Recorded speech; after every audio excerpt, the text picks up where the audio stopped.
La chambre. Changement de village, changement d'altitude, changement d'état, changement de mentalité, évolution. Notre communauté regarde Paris d'en haut, soudée. Tous ont les yeux rivés dans la même direction. Solidaire, la meute est prête à produire. En effet, notre micro-société est rentrée dans une logique de marché. Il faut maintenant développer des processus de production. Saut quantique. Nous sommes au 19e siècle. C'est la naissance des sciences sociales, l'avènement de la seconde, deuxième révolution industrielle. Les hommes face aux machines se demandent qui ils sont. Les poètes font l'éloge de l'ivresse, du laisser-aller, du bien vivre ensemble comme pour oublier que bientôt on ne parlera plus que de travail, d'industrialisation.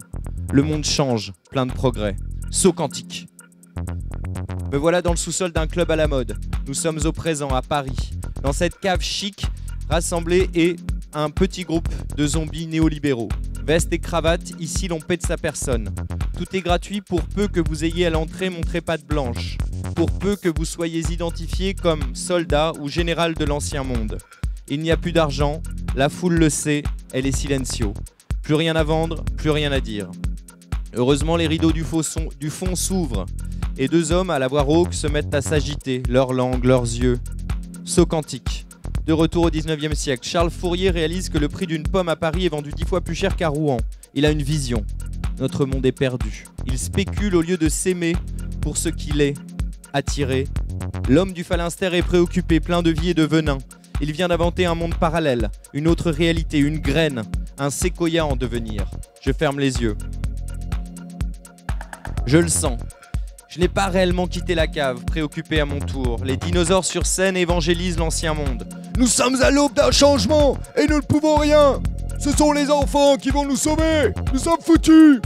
Rétrofuturiste, l'homme à droite et au micro enchaîne. Ça sent le grand soir, l'anarchie, la peur, la foule est médusée. Je suis atterré. Résistant non repéré dans cette assemblée de ventre mou et d'esprit vague, je m'échappe avant l'esclandre. J'ai envie de leur crier « Tout a changé les gars, réveillez-vous, rejoignez-nous !» Au final, je me rassure, ils nous ont en besoin. Et m'en vais. De retour dans ma chambre, les yeux mi-ouverts, mi-rouges, je n'ai retenu qu'une chose de sa litanie. Il nous faut du rêve, il nous faut d'autres mondes, ils nous ont en besoin. Alors je vous le dis, au travail chers amis, soyons éblouissants, soyons forts.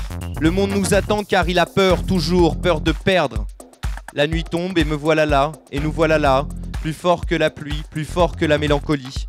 Organisés et coordonnés, nous devons prendre conscience de notre force, par notre force de travail.